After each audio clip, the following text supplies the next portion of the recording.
Hello everybody, welcome back to my channel. I hope you're all doing well.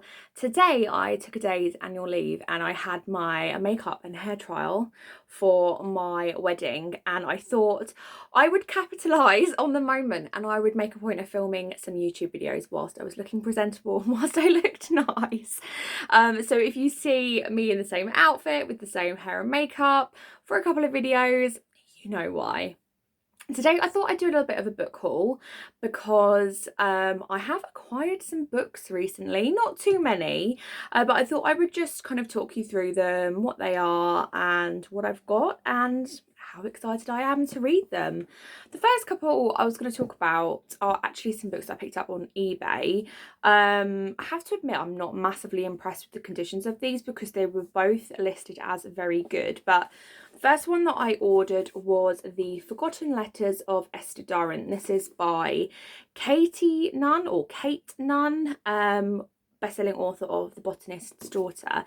This is supposed to be very good condition. It's got quite a lot of damage down the spine. I just wouldn't call it very good, but it was literally like £3, £3.50 on eBay, so I'm not too concerned, but it always annoys me. It's why I always stay clear of eBay, because I always get burnt. Anyway, this is about an abandoned woman, 1951. Esther Durrant, a young mother, is committed to an asylum by her husband. Run by a pioneering psychiatrist, the hospital is at first Esther's prison. But can captivity lead to freedom? A Forbidden Love, 2018, when marine scientist Rachel Parker is forced to take shelter on an isolated island off the Cornish coast during a research posting, she discovers a collection of hidden love letters. Captivated by their passion and tenderness, Rachel is determined to find the intended recipient and a dangerous secret. Meanwhile, in London, Eve is helping her grandmother write her memoirs. When she is contacted by Rachel, it sets in motion a chain of events that threatens to reveal secrets kept buried for more than 60 years. Three women bound together by a heartbreaking secret, a love story that needs to be told. This is actually my in real life in-person book club that I go to's next book pick, so I thought I would pick it up cheap so that I didn't have to worry about libraries and returning and being able to get hold of a copy, and then, like I say, as if I don't enjoy it, it's not the end of the world. But I'm really intrigued by this, and I do really enjoy books that kind of have split multiple timelines that kind of all link into each other. And my nan's name was Esther. So a little bit of my nan with me as well. So I'm looking forward to reading this, picking this up soon. Spoiler alert for my April wrap-up, but I actually read Firefly Lane by Kristen Hanna, and I thought I would try and get hold of a copy of Flyaway, which is the second book in the Firefly Lane series. I desperately want to try and get this read before the second part of season 2 gets released on Netflix. I'm not sure if I'm going to be able to, but I'm not going to talk too much about this. But if you haven't read Firefly Lane or watched the TV show, it's about two best friends, Kate Malarkey and Tallulah Hart. They live in, Tallulah moves to the same road as Kate and they become best friends, and it kind of chronicles their story from when they first kind of meet as, well, are they even at high school? I don't think they are. As, you know, children, and how their friendship grows with them into adulthood, where life takes them. And I really, really enjoyed Firefly Lane. I've enjoyed the TV show as well, and I have to admit I started with the TV show. But yeah, I'm intrigued to read this second installment, see what this is like, and I'm hoping I enjoy it. But yeah, I'm not sure if this is really going to be portrayed in the TV show, but nonetheless, you know, I wanted to give it a go and try and get it read before the next bunch of episodes. I think the rest of bar one is stuff I've picked up in the supermarket.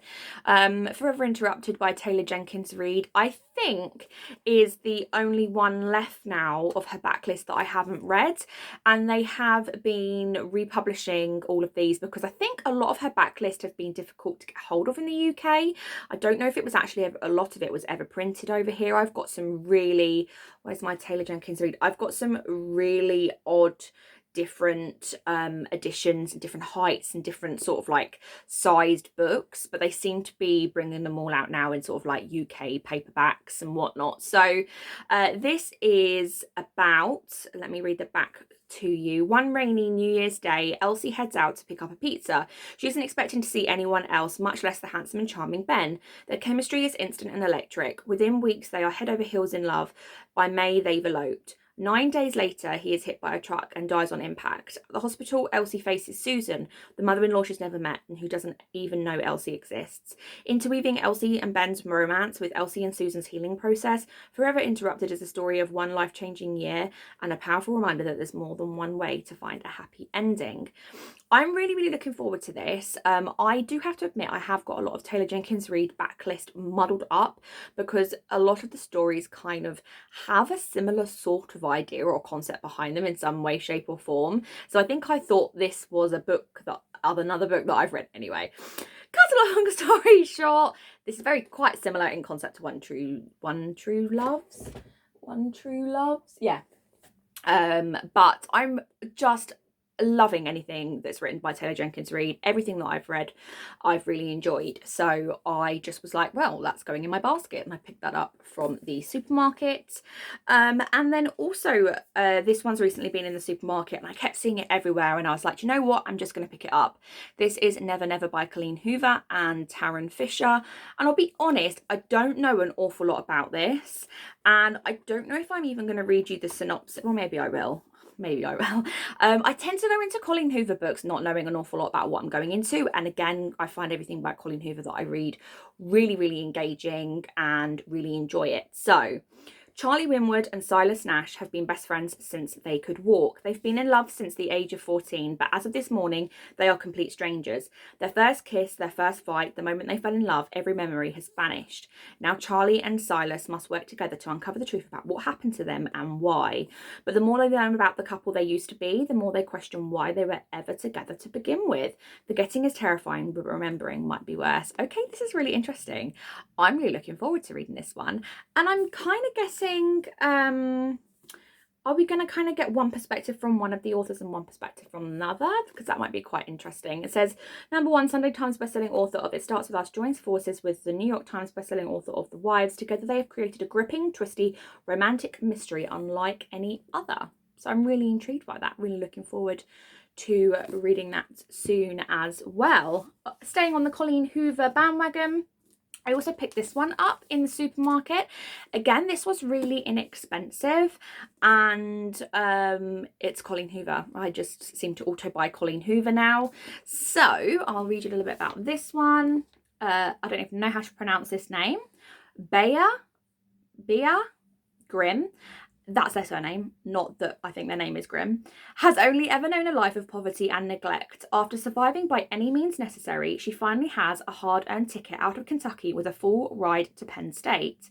2 short months before she's finally free, an unexpected death leaves her homeless and forced to spend the remainder of her summer on a peninsula in Texas with a father she barely knows. Begging the summer to go by quickly and hoping to remain as invisible as possible, Bea wants nothing to do with Samson, the wealthy brooding guy who lives next door to her father, and who couldn't possibly understand where Bea is coming from or what she's been through. But with an almost immediate connection, too intense for them to deny, and futures leading them to opposite ends of the country, Bea and Samson decide to stay in the shallow end of a summer's fling, neither of them realising that a rip current is about to drag both their hearts out to sea.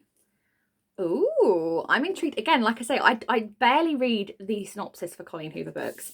Don't even really read them. I'm really looking forward to this, and I think this might be quite fun. As it's set in summer, this might be quite fun to leave this a little bit and leave this until the summer, if we ever get a real summer in the UK.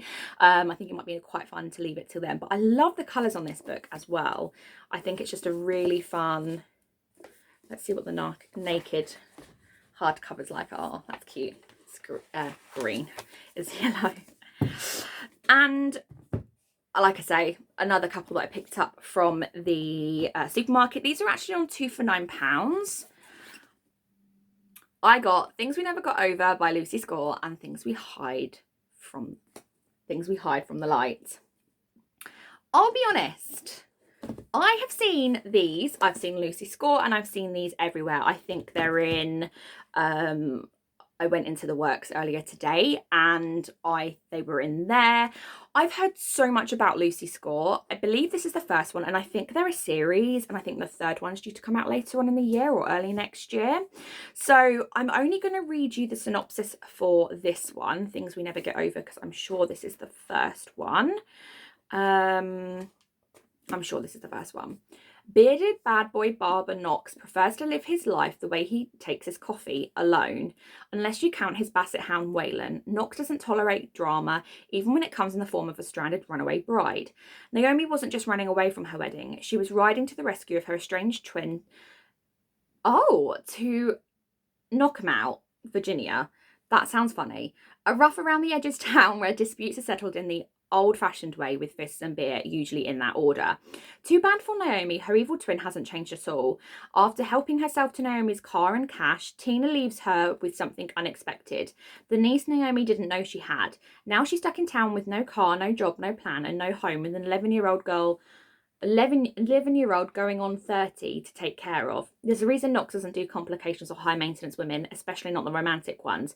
But since Naomi's life imploded right in front of him, the least he can do is help her out of her jam. And just as soon as she stops getting into new trouble, he can leave her alone and get back to his peaceful solitary life. At least that's the plan until the trouble turns to real danger. So I've just seen these everywhere. I've seen Lucy Score everywhere. I've been watching a lot of Destiny Sidwell recently on YouTube, and she loves Lucy Score and she loves everything that she's read by Lucy Score. So I'm really, really looking forward to these. And I was thinking maybe I will do a reading vlog and maybe have a spoilery reading vlog for reading these two, what I think, what I like, what I don't like, and kind of give you a kind of, whilst I'm reading them, rundown of them, if you know what I mean, because I think that would be really fun. And then the final book I have picked up recently, I picked it up today. I treated myself. Like I say, I went for my hair and makeup trial, and then I was 10 minutes away from the town that we're actually getting married in, and I wanted to pop in and just have a little look in a couple of shops. I didn't realise that they no longer have a New Look on the high street. I wanted to really have a look in New Look quickly for some shoes, for something else I've got going on. And New Look's no longer there, but there's a MAC counter. There's a Waterstones, there's a Works. There was a few things that were really nice to just have a little look around. So I had a look in Waterstones. I have £30 on my Plus card. So I was like, if I do see something that I like, I will just pick it up. So I picked up Aurora's End by Amy Kaufman and Jay Kristoff. I have recently started Aurora Rising, which is I'm sure it's called Aurora Rising. I'm just going to Google that just to make sure I am not talking rubbish. Bear with, I'm just pulling up my Goodreads. Yes, it's called Aurora Rising, and it's a trilogy by, oh my gosh, it was literally on the back of the book. Why did I need to Google that? It is a trilogy which is sci-fi. It's based around a Flight Squadron 312. The alpha of the Flight Squadron is delayed on his way on the final drafting ceremony where he gets to pick his crew. He's top of his game, and he's top of his class, and should get the pick of all the best for his team. But unfortunately he gets called out on a distress call, and he discovers somebody in a ship and rescues her, then is late, and then literally gets left with all the people from each different part of the squadron that you need. They all have different jobs and different roles, literally the ones that no one else wanted. And he's kind of got this ragtag crew of people that don't really want to be with each other in a funny sort of way. This is actually the third book in the series, so I'm not going to give you spoilers or even look at the back myself because I don't want to spoil myself. But they had these in Waterstones, and they had them with the sprayed edges. I ordered Aurora Burning, which is the second book in the series. I ordered it on Waterstones when I was pre-ordering something, and you know how Waterstones is really, really silly and stupid in that you can pre-order and then add books to your order, and if it's over a certain amount you don't pay any shipping, even though one of those or potentially all of the books that you order might potentially come in separate packages. You get free shipping because you've ordered over £40, whatever it is. I can't remember what the amount is. So I ordered Aurora Burning, which I'm not going to get up and get you because I've got pajama bottoms on, but it looks like this, and it actually came with the edition with the orange sprayed edges. My copy of Aurora Rising is just plain edges, but when I saw this in Waterstones, I was like, do you know what, I'm actually going to treat myself to this with my plus points from Waterstones, so effectively didn't cost me anything, and I then got the full set, and I've got the final two with nice sprayed edges, which I thought was quite cool. And obviously I don't know if you probably would be able to get this anywhere else. I like finding these editions when in the shops, when maybe they've become a little bit sought after, and like like an odd shop here and there will have them in still. I found that with the special editions of, where is she? Go Tell the Bees That I'm Gone. Like, I found that my local Waterstones had special editions with the bee sprayed edges for ages. And it was like, oh, it's like nice every time you go in and you like see the special edition. So yeah, it was nice to get this. And like I said, I'm reading the first book at the moment and really, really enjoying it. Amy Kaufman and Jay Kristoff wrote the Illuminae files, which are down there, and really, really enjoyed them. They were amazing, and I'm enjoying the Aurora cycle so far, so I'm hoping that I continue to enjoy it because I've now got all the whole trilogy, because you know that's just my problem. So yeah, I am on a book buying ban like now, and I haven't been picking up I do want to just say that these have accumulated over the last few months, these books. They haven't just all been bought in one go, but I am slowing down now. I don't have extra funds. I'm about to get married in like less than 3 months. I don't have extra funds at the moment, and I have to admit I'm actually getting to a point now where when I went and looked around Waterstones, this was the only thing that stood out to me, and it was because it had sprayed edges, and it was because it's part of the series that I'm currently reading. Like, not a lot else is really sticking out to me at the moment, so I'm not buying too much more. Don't plan on buying any more books anytime soon, but I'm really excited about everything that I have got on my TBR. I'm keeping my cart, which you can't see, it's over there, my TBR cart. I'm keeping that full of all of kind of like my top on my TBR. I did a couple of videos back, what the top books are on the top of my TBR. So they're on there. So I'm really excited about everything. And like I say, I think I might do a spoilery filled reading vlog, reading these one weekend or something. And get, I mean, they're a bit chunky, but it would be good to try and get these read over a weekend. We've got lots of bank holidays coming up in May, so hopefully over a long bank holiday weekend I can get these read and do spoilery videos for you. But yeah, I'd love to hear about whether you've been picking up any books recently. Have you got anything on your radar that you're looking to pick up? Love to hear about that down below in the comments. And have you read any of these books that I've hauled today? If so, I would love to hear what your thoughts are, but no spoilers yet, not just yet. But yeah, I hope you enjoyed this video, and I'll see you all in the next one. Bye.